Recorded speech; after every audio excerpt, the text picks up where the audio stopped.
नमस्कार मित्रों। एक बार मैं फिर से स्वागत करता हूं आपका अपने इस यूट्यूब चैनल में, जिसमें हम बात करेंगे कि वर्तमान समय में स्टॉक्स मार्केट्स में या शेयर मार्केट में आप लोगों को कैसी रणनीति बनानी चाहिए, किस स्ट्रेटजी के साथ आपको इन्वेस्ट करना चाहिए और किन शेयरों पे आपको कमाई के जो मौके हैं वो आपको ढूंढने चाहिए। देखिए, वर्तमान समय में आपने देखा कि अमेरिका ने ईरान पर अटैक कर दिया है, जिसकी वजह से जो पूरे के पूरे दुनिया में जितने भी शेयर मार्केट है सभी में अच्छी खासी मात्रा में गिरावट दर्ज की गई है। चाहे वो अमेरिकी शेयर मार्केट रहे हों, चाइना के शेयर मार्केट रहे हों और या फिर इंडियन शेयर मार्केट ही क्यों ना रहे हों। तो वर्तमान में मेरा ऐसा मानना है कि ये जो परिस्थिति है ये थोड़ा सा अस्थायी है। इस अवस्था में जो भी शेयर आपने ले रखे होंगे उसमें निश्चित रूप से आपको कहीं ना कहीं एक तेज गिरावट देखने को मिली होगी।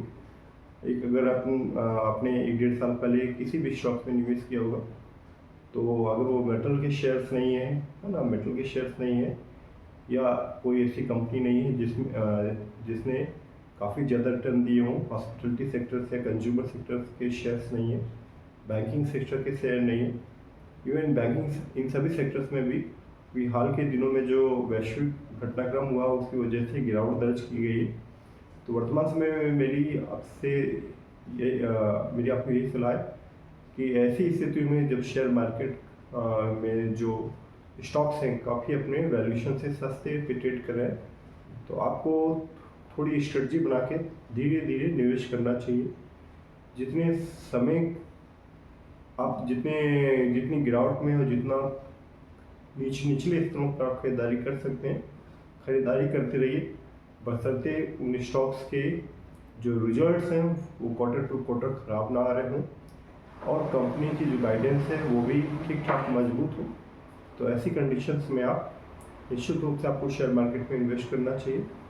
मेरी जो वर्तमान में राय है कि ईरान और अमेरिका के जो युद्ध चल रहा है और ईरान ने आपने देखा कि भारत विश्व के अनेक देशों पर बैलिस्टिक मिसाइल दाग रही है, बैलिस्टिक मिसाइलों से अटैक कर रहा है। तो जितने भी ये मिडिल ईस्ट के देश हैं सभी तेल उत्पादक देश हैं, तो निश्चित रूप से तेल की जो कीमतें हैं वो पूरी दुनिया में बढ़ेंगी और ऐसी कंडीशंस में जो ग्रीन एनर्जी है पूरी दुनिया का एक बार फिर से रुख ग्रीन एनर्जी पर हो सकता है। तो इस पर्टिकुलर सेक्टर्स में जो कंपनियां काम कर रही हैं, चाहे वो SJVN हो, चाहे वो आइनॉक्स विंड हो, चाहे वो सुजलान एनर्जी हो, और इन सभी सेक्टर्स को फाइनेंस करने वाली जो कंपनी है REC और PFC, इन सभी कंपनियों का आपको निगाह बना के रखनी चाहिए। दूसरा, गवर्नमेंट और प्राइवेट सेक्टर के जो बैंक हैं उनमें भी आपको अपनी नज़रें बना के रखनी चाहिए। मेरे हिसाब से इन सभी सेक्टर्स में आने वाले समय में, हालांकि अभी इन सेक्टर्स में थोड़ी गिरावट हो रही है और थोड़ी गिरावट पे आप जब भी आपको वैल्यूशन ठीक ठाक समझ में आए तो आप थोड़ा इन्वेस्ट कर सकते हैं। मेरी जो सलाह है, सुजलान एनर्जी की अगर हम बात करें तो अभी 39 रुपीज़ के आसपास शेयर ट्रेड कर रहा है और यहाँ से ये शेयर किसी भी समय है ना अच्छे, जब भी मार्केट टाइम अच्छा होगा तो यहाँ से शेयर दुगना हो सकता है। SJVN पर भी मेरा यही मानना है कि 70 के आसपास ट्रेड कर रहा है। 70 का जो लेवल है ये बहुत अच्छा लेवल है। इस पर कई बार इस पर्टिकुलर स्टॉक्स ने रजिस्टर्स को शो किया है, इसके नीचे किसी भी तरह का ब्रेकआउट नहीं दिया है। तो है ना, मेरा ऐसा मानना है कि इस पर्टिकुलर लेवल पे आप इन सभी स्टॉक्स में इसी तरीके से आइनॉक्स विंड 83 रुपये का शेयर है। एक टाइम पे ये 1-1.5 साल पहले ये 250 रुपये के आसपास ट्रेड कर रहा था, वहाँ से घट के 83 रुपीज़ पे ये ट्रेड कर रहा है वर्तमान समय में। तो इन सभी सेक्टर्स में अडानी ग्रीन एनर्जी है, ऐसे इन सभी स्टॉक्स में आपको थोड़ा निवेश करते रहना है। अडानी पावर से 132 के लेवल के आसपास, 138 या 40 के लेवल के आसपास अभी वर्तमान समय ट्रेड कर रहा है।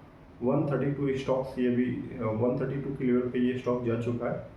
तो 120 का जब भी ये स्टॉक 120 के लेवल पे जब भी स्टॉक ट्रेड करे तो एक अच्छी अपॉर्चुनिटी होगी आपके लिए। और आप इस पर्टिकुलर स्टॉक्स को अगर 120 के आसपास लेते हैं तो आराम से इस 1-1.5 साल के अंदर आपको 200 रुपये के जो टारगेट है वो देखने को मिल सकते हैं। तो ये इन सभी स्टॉक्स पे जो मैंने आपको जानकारी दी है मेरी ये खुद की रिसर्च है कोई भी निवेश करने से पहले आप अपने स्टॉक एडवाइजर से भली भांति संपर्क कर लें। धन्यवाद।